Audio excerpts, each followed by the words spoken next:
Well, let's get this started as welcome to another episode of Yada Yada Boom. Robert and I have just been leading a fast-paced life this last Yes. week and just said, hey, let's get on here and let's record a little something because this is the best creative outlet I think that I've had in a long time. Yes. It keeps About me you, keeps me accountable to what we committed to doing.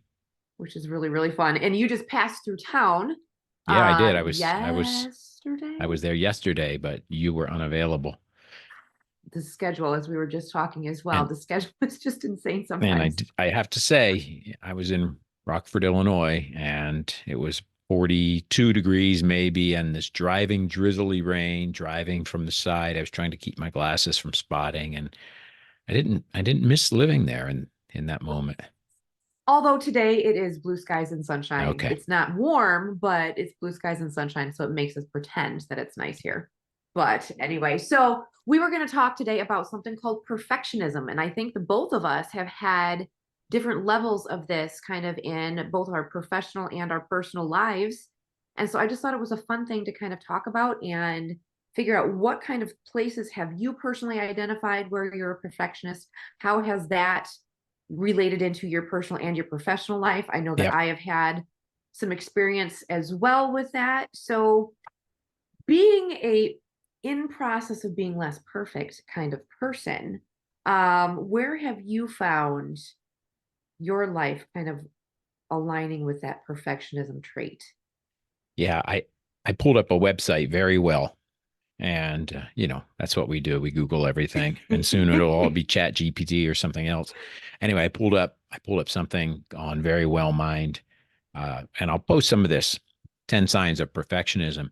And when I looked through them, the one that really manifests most with me has been procrastination. Yes.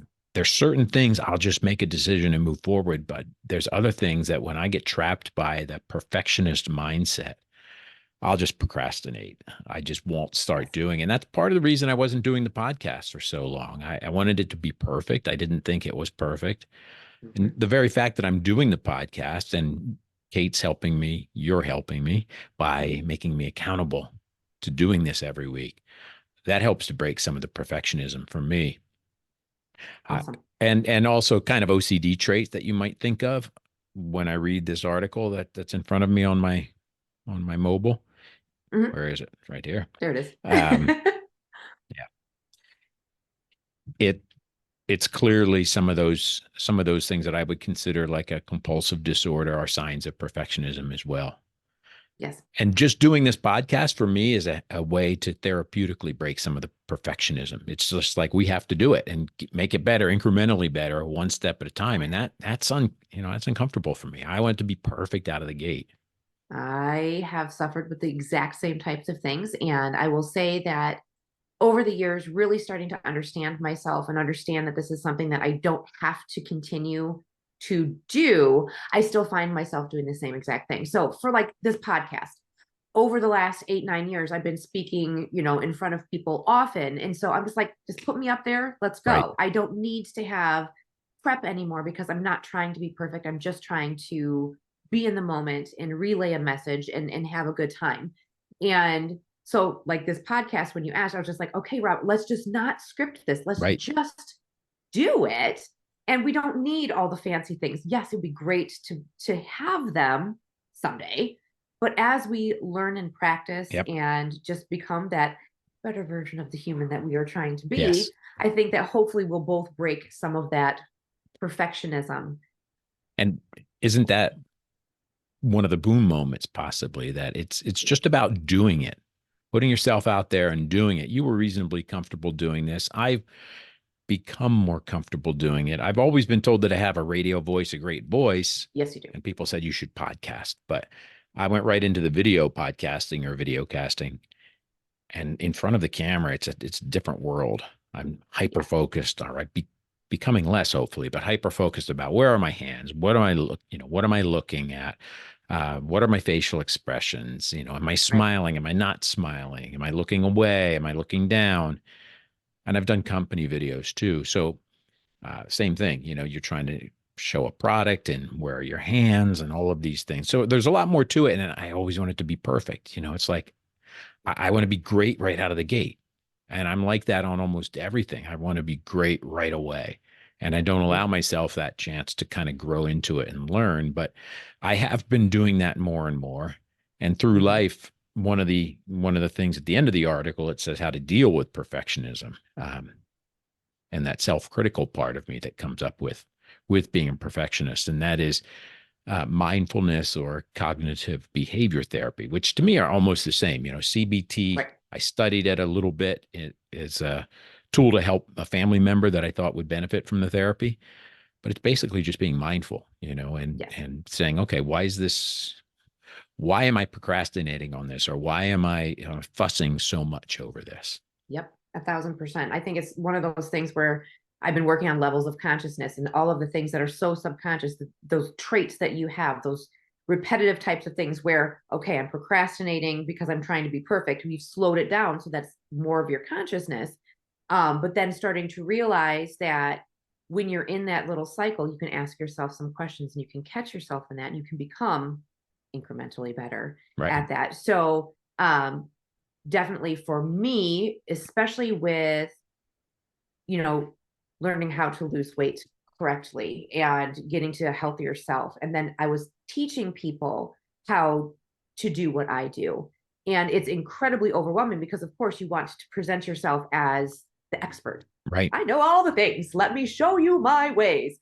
And really, the better portion and the best way to relate to people and to help people along is not to be that.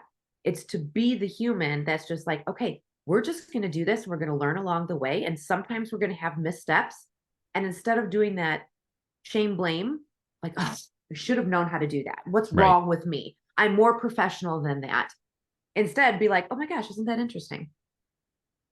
What can I learn from this? What can I do better next time? What could I do to make this and practice this new way? So, one quick thought, like something that I've used, I don't know if it would work for anybody else, is when you started to walk. Let's just say, like, I was 10 months old. Okay. A little overachiever. I think I was about the And, same. Yeah. right? Now, talking Well, was my another kids thing, too. believe it or not. I was like, well, I think I was talking early, but talking well. I wasn't talking well. I was in speech therapy for years. Go ahead. Yes. So, I'm going to talk about that. I'm glad that you brought that up. But knowing how to walk, you did not know how to walk when you first started to do it. Yep. You stood up and you tried to just get balance on your legs and you'd fall down on your butt, or you'd take a step and you would fall. Can you imagine at that age to be like, oh, well, I didn't do that right. I'm just going to be a sitter. I am not going to be a walker. I'm going to be a sitter the rest of my life. I'm never going to do this again. Yeah. And I believe that, of course, we learn that perfectionism. We think that we should be able to just get up and walk when we've never done it before, because that's just what we expect of ourselves versus being like, okay, I haven't practiced. When I practice, I become better at whatever it is that I'm doing until it becomes second nature where you don't even think about it. So I don't know if that would help anybody, just to be, when you catch yourself in that cycle, just to be like, okay, I am a walker. I am not a sitter. I'm That's not to right. just fall down and sit. Well, we all have to start somewhere, right? We do. And Yes, we do. another one of the traits that I'm looking at here on the phone is feeling depressed by unmet goals. And Yes. I love to measure everything. I could get jazzed up by how many miles I ran or how many miles I biked or how much weight I've moved or push-ups I've done, that sort of stuff. Excel data all the time. I'm in the data Right. looking at our customers and new customers, et cetera. And I'll set all these goals and it's sort of ridiculous. And I get myself depressed because I didn't reach these arbitrary goals that have virtually no meaning sometimes. But I set out a goal and I didn't hit it. Um, and that's I didn't realize it's part of Oh, perfectionism, at least according to uh-huh. this article. So, Well, I agree with that, because if you truly feel that you're going to reach every goal that you set for yourself, then you're not setting the right kind of goal. It's a it's stretch true. goal. Okay. Because when you undermine, of course, you're only going to reach that baseline. You're setting a cap on yourself. It just sounds to me like you're setting a wonderful stretch goal. But then when you Yeah. don't reach it, then we have a little bit of mental things to do and be like, oh my gosh, but look how far I've come. And if I would have set a smaller goal, I probably would have stopped at Right. that goal versus really trying to reach for something. and looking at, oh, the gap is not that big. Look how far I've come. There's nothing wrong with me. It's just I set a great goal. I didn't quite reach it.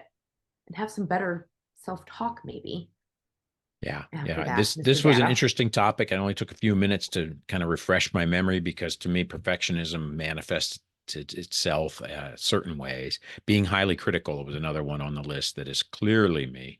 Highly critical of myself, uh, but also can be fairly critical of others if I don't check myself. I do Yep. notice misspellings. I notice things out of order. You didn't take the painting tape down. I can see all the aberrations and some of that I think goes to maybe an obsessive compulsive disorder, but it probably relates to or just manifests from some sort of perfectionistic trait. Perfectionism. Yes. Yeah. And I think that I like to use the word detailed. I'm very detail oriented. yeah, And so I also see the misspellings and the things left and the things not, in place. It used to drive me bonkers. yeah, And now that I've really kind of worked on responding to situations versus reacting, I've slowed down that brain process. I take a drink. This is my lovely little water here. I'll take a quick drink. I'll be like, okay, center yourself because you're not going to react to that. You're going to respond and be like, oh, hey, did you see that there's still painter's tape up in the yeah, corner of the thing? Instead of being like, you left painter's tape. yeah. It's, hey, maybe you don't notice the same things that I do. And maybe it's just going to help that other person. I don't know. It's just one of those weird perfectionism traits where I've slowed the brain down enough that I know I am not perfect. Robert, are you perfect? I have learned that I'm not perfect. Oh, okay, good. I I am not either. Yes, there are times that that my grandmother, who was fairly influential in my upbringing at a very young age, would really pump me up and make me maybe feel that way. And I think that was overall a good trait. But for sure, if I didn't get an A, well, actually, that's not really true. If I didn't get an A, my mom would be pretty disappointed. But I didn't really care. If I got a B or C, I was okay. So the things that I care about is where I apply the perfectionism. It's not through everything in my life. And I'm pretty You're good with not like necessarily an running and achiever. biking. I'm good at setting goals and Okay, stretching that goal to the next level, realizing that, I'm never going to be in the Olympics or something anyway. But, challenge myself and use the person in front of me in a race to run faster, bike faster, but not really try to beat them. But I do set extraordinarily high initial goals for myself. So when I'm new to something, I think that's where perfectionism really grabs me. So you out of the gate ought to be 80% there. I don't know why, but that's what I think. I should be 80% there. I should be there. I should be great at it. I thought when I started podcasting, I thought I had no hitch words. I didn't think I had any pauses. I thought I said every word perfectly, enunciated it well, right. not Katie Britt like psychotic Stepford wife stuff. I always have to get something in. Um, but but I don't. I bumble words. I use certain fill words, transition words as fill Right. words. And I'm giving myself some grace on that. I'm mindful of them. I'm less mindful than I thought I'd be because some of them are so ingrained how I've spoken for so many Right. years. But at the same time, I'm a real person. This is not my job. This is not where I Right. focus all my attention. I don't expect to go up on the stage and give an amazing, perfectly elo- elocuted speech or presentation like a $40,000 an hour paid speaker. But still, when I started this, I thought I'd be right there at the top level, top 10%, and I really don't think I am. So I've accepted that. I've accepted that I will become incrementally better. But it honestly took finding a co-host and keeping me accountable to doing this, because how are you going to get better if you don't keep trying? Right.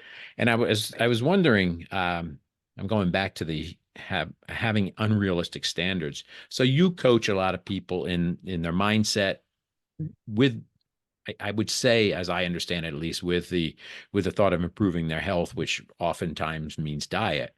Um, how unrealistic are people's standards that you're dealing with, and how do you help them through those unrealistic expectations? So most certainly there are, of course, I start with the health side of things, and everything is so interrelated. But when people come to me, usually it is for some type of a weight loss thing to begin with.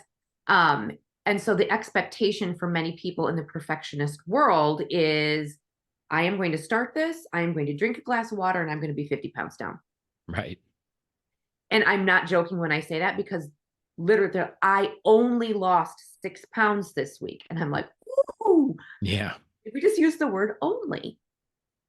And so also people hold themselves to a super high level of I am going to do this at 100% and I'm never going to even have a thought of putting a donut in my mouth because they are so ready to change their habits Right. and their ways. And then they're presented with a habit type of a thing where they're like, oh, it's Sunday and this is what we do as a family. And now I'm having a very difficult time keeping this out of my mouth because there's such an emotional tie to whatever that food is. And so then they get very down on themselves if they Right. put it into their mouth. Or just talking about habits late at night. A lot of people really struggle once they've kind of gotten through the day where their brain is very busy with work, things that are pulling their attention. It gets to be 9 o'clock at night. They find themselves sitting in front of the television and they're wondering why they can't keep their hand out of the chip bag. Right. And so it's just they find that they're not perfect in their habits and it's not their fault. I want to Okay. go to It's just the something that blueprints I'm there. pretty sure you're familiar with it. And I don't know that I've got precise lingo down, but I think it's called the Hard 75. I've heard it. 75 Hard hard? Mm-hmm. 75 hard challenge. Yep. And it recently came to mind my daughter, who's still struggling a little bit with some weight that she gained after having my grandson. She also likes to kind of go all in on something. And so the Hard 75 works for her. She says, Dad, I want to do it, but I want to do it with you because I know we'll be, accountability partners and so forth. And I Yeah. said, frankly, I don't want to do it. I don't. And I want your opinion on this. I told her, look, I don't really like things like that because there's a very defined end, 75 days. And it's like, okay, Right. if I can suffer through these next 75 days and do all the goals and maybe beat all the other people or whatever you're trying to do, and I've never done one, I think at the end, it's probably rare you've learned something. You've just achieved a challenge, a goal. You can check the box, but I think it's really likely most people are going to go back to whatever practices they had. I would imagine the goal is you're going to, through 75 days, change your habits, change your health, change your It's a mindset. But I lot. think a lot of people, 75 days, I can get through that. But as soon as 75 Yeah. hits, it's like, okay, now I can have, a banana split and then I can have maybe two Yeah. donuts and then It you're back to a is. cheat mentality.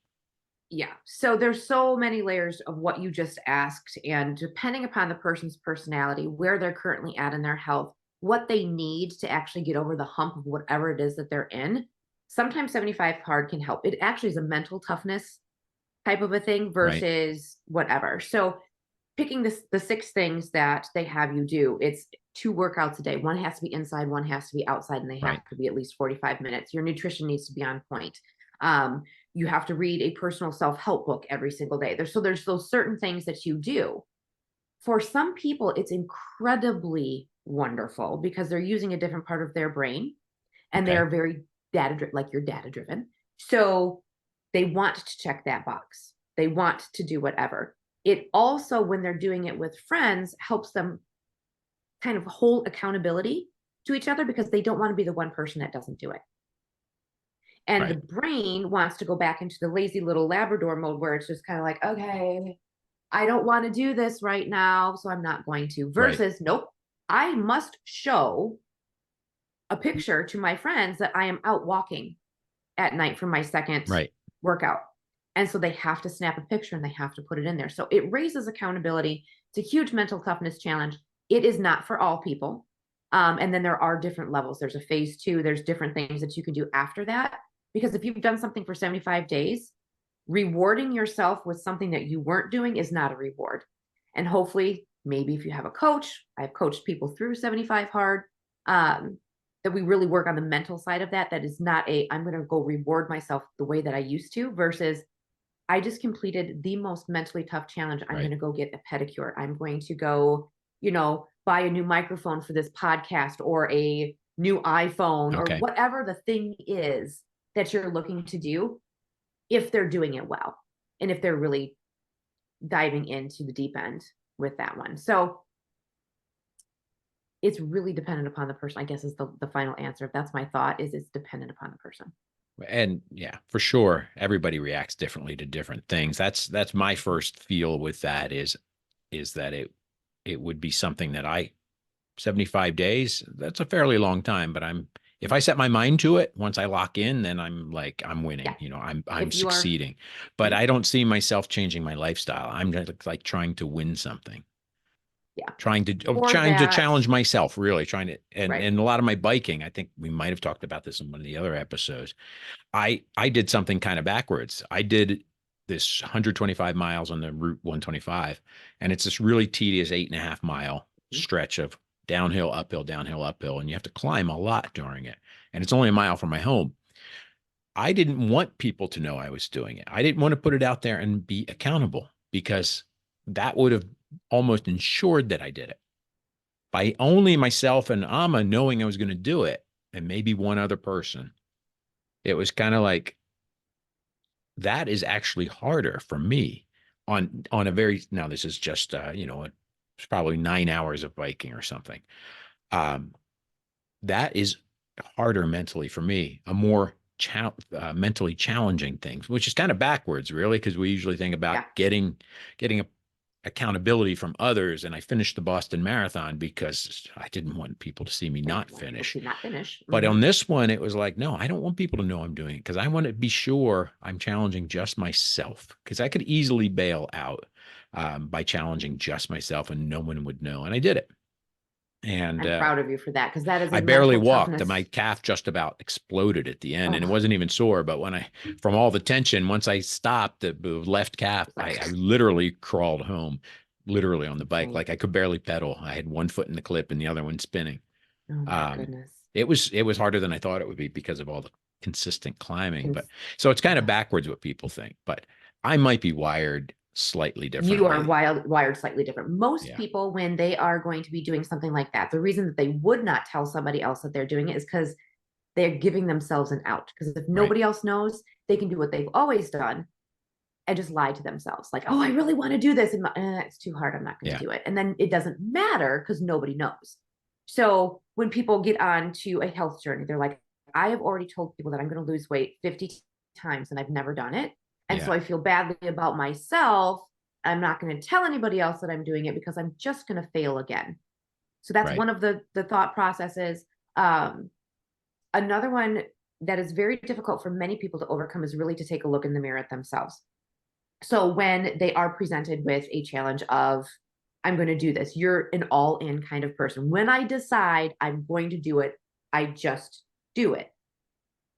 Most others are not like that. They decide that they're going to do something and they can see where that goal is, but then they recognize all along the way that they don't have the capacity at that moment to overcome the things that they didn't know that were there, I Right. guess. Okay. Okay, it's hard to put into words. Yeah. So as they really start to learn how to overcome their own self-talk, their negative self-talk, and honest to goodness, how they lie to themselves,